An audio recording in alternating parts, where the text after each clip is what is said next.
Every year, winter comes. It always comes. We deal with it by preparing for it. Whether it's changing our clothing or changing our way of life, we always get ready for winter because we know it's coming. The same applies to your life. Rough times will come. No life goes smoothly without a problem from beginning to end. Thus, you have to be ready for it. Ready for when it does come, so that you are not stuck in the cold without a coat. You must also learn to take advantage of the spring. Every year, after a long winter, comes the spring. This is a time where opportunities arise. Flowers blossom and creatures come out of their hibernation. The same thing applies within your life. After a challenging time, you will be faced with a great opportunity. It is your duty to take full advantage of the springs when they pop up.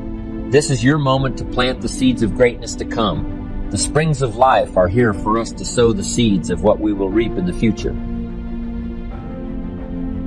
Hold your own existence to that same standard. Make your springs the springboard to getting where you want to go. After having planted your seeds in the spring, soon the summer will come.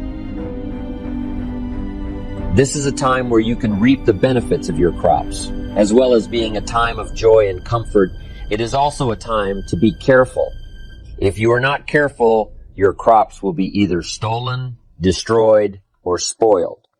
Therefore, you must do whatever it takes to protect your crops. Once you have achieved something in your life, you must defend it. You must stand up for it and protect its value. Otherwise, you may find yourself losing it and starting back at square. As the autumn comes, the trees change color, lose their leaves, and the weather gets cooler. As you gear up for another winter, it is the best time to take full responsibility of what happened in the previous seasons, both good and bad. This is the time where you can open yourself to learning the lessons that the previous seasons taught you and put everything into perspective. Only by doing so can you be ready once more to handle another winter that is coming and plan for the following spring and summer. If you will get better, everything will get better for you. What a clear message that was for me. He said, if you'll change your philosophy, if you'll change your habits, if you'll refine your thinking, if you'll change and accept some new disciplines, if you'll turn the corner where you've been in the past and go for a new life for the future, he said all kinds of remarkable things will happen for you if you will change. Here's what we must learn to do. I didn't go to work to try to change circumstances. I went to work to try to change myself. And I picked up that promise. My teacher shared with me that if I would change, my income would change. If I would change, my bank account would change. If I would change, my future would change. And sure enough, his promise came true for me. You know, the companies were about the same. What they paid was the same. Circumstances around me were the same. You know, my negative relatives were the same. But I was not the same. That's how my life changed. Things started working for me, changing my life all those years ago. We don't have to change what's going on out there. That's the wind that's blowing.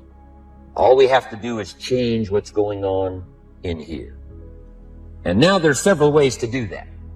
The first subject he called personal development. We must learn from personal experience. Pretty simple. Learn from what happens to you. Take a look back over the last few months. Did you make some mistakes? How could you correct those for the future? Take a look back over the last year. Have you done it right or done it wrong? Let's correct it for the next year. Mr. Shope asked me when I first met him, he said, Mr. Rohn, how are you doing? You've been out there now 6 years. And I said, I'm not doing very well. He said, I suggest you not do that anymore. What a simple, swift analysis to my situation. He said, if you keep doing it, the next 6 years will be like the last 6. You don't want that to happen. Let's make the changes. So learn from your personal experience. Second, other people's experiences. That's me. Other people. That's your teacher. That's your friends and colleagues. The people you meet that can pass along to you their experiences, what's happened to them, the mistakes they made, how they corrected them, how they changed their health and changed their bank account and changed their income and changed their future. other people. Now, there's two kinds of people to learn from. One is failures. It's too bad failures don't give seminars, right? That would be valuable. Have them tell you how they lost it all and threw it all away, threw their health away and threw their friendships away and things didn't work out well. That would be valuable. But now then we must also learn from positive people that have done well. They've got the health, and so we ask them, how did you become so healthy? They've got the skills, so we ask them, how did you become this skillful? They've got the income, so we ask them, how did you get here in such a short period of time? So now here's what's important in personal development. In learning from other people, we learn, number one, by observation. We learn what we see. We watch people that are successful in what they do. In sports, we watch their disciplines. In business, we watch their disciplines.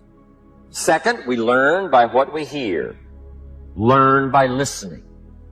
And then listen to the sermon on Sunday morning. Listen to the lectures. Listen to the teacher. Listen to someone who's got something good to say. And then number three is vitally important on personal development, and that is read all the books you can possibly read in your lifetime. Mr. Schoaf got me started on my library. I've got one of the better libraries. And then I started keeping a journal. One of the major things my teacher taught me was to keep a journal. He said, don't trust your memory. If you hear something good, just make a little note and write it down. So I would suggest you do the same. Things that impress you, a poem that impresses you. When you attend a class, some of the ideas that impressed you, jot them down. You read something in a magazine, right? Some ideas. Take those out, put them in your journal. Keep a good journal the rest of your life. This will serve you well. So I want the same thing to happen to you. Value capture that you can resort to later. Go back over it and review it and let it become valuable to you. Work harder on yourself than you do on your job. Develop the skills. Learn the lessons. Take the classes. Absorb all that is being taught to you these days. And then later on, of course, you can sort it out, what's valuable to you and how to refine it for your business and for your life and for your future. But the main thing is to get it and start this process of personal change. Now let's cover the second subject, setting goals. We need to take a look into the future. There are 4 things to consider in terms of attitude. One is how you feel about the past. Best advice I can give you on that is treat the past as a school. Let it teach you the mistakes you've made, the things that went wrong, the things that didn't work. Don't use the past as a burden to carry, and don't use the past as a club to beat yourself to death. Past losses, past failures, past mistakes. But let the past be a school. Tough school maybe. We've all been through some tough stuff. So if you feel good about the past, draw from it for experience and let it teach you. Then next is how you feel about the future. We've got to have the future well designed. The future is called the promise. The promise of the future can be an awesome force. Designing the future. There's 2 ways to face the future. One is with apprehension, and the other is with anticipation. I promise you, in my travels around the world, most people face the future with apprehension. And here's why. They don't have it well designed. They've sort of left that up to someone else to fix. But here's the best way to face the future, with anticipation. You can face the future with anticipation if the future is clear, if the future is well designed. In setting goals, it's very simple. Number 1, decide what you want. You just take a little time. You sit down and say, what do I want? What kind of skills do I want? What kind of income do I want for the future? Where would I like to go? Places I'd like to visit. Habits I'd like to acquire. Skills I'd like to have. Economics? Friendships? People you'd like to meet? When you've thought about what you want for the future, make a list. If the future gets clear, the price gets easier. Because you got to remember, for every promise, there's a price to pay. Everybody's got to pay the price. Everybody's got to do the deal. Everybody's got to do the disciplines. But here's what I've discovered. If the promise is clear and powerful, the price is easy to pay. The price is some classes. The price is a few books. The price is a few disciplines. The price is finding something that'll make your life better, make you grow, make you change, make you develop. So the first part of the key is to design the promise. Then, what is the price to pay? I'm telling you, the price will be easy. If you'll make the promise of the future clear for yourself, all of the values of life that you could possibly want, and be serious about it, I promise you it's an easy price to pay. Anybody can pay it. And the best advice I can give you is, if I can do it, you can do it. Start setting your goals and see if you can't get a better excitement going for the things you want to accomplish for the future. One of the major reasons for setting goals is for what they make of you in achieving them. My teacher advised me when I first got started at age 25, he said, "Jim, why don't you set a goal to become a millionaire? I'm here to help you." And he said, "Here's why. For what it will make of you to achieve it. Set the kind of goals that will make something of you to achieve it." So part of the key here is to set the kind of goals that will make something of you. Don't set them too low so that you don't have to grow and you don't have to read and you don't have to try and you don't have to stretch. Don't set them too low. And then don't sell out. Don't go for something that's going to cost you your virtue or cost you your values or sell out your principles. There's a good middle road here to follow. Goals that will inspire, goals that will help you grow, change, develop, and become better than you are. So if you want something to pull you through all kinds of challenges, all kinds of difficulties, and things that come at you, you got to have something on out there beyond today, beyond next week, beyond next month, beyond this year, that pulls you into the future.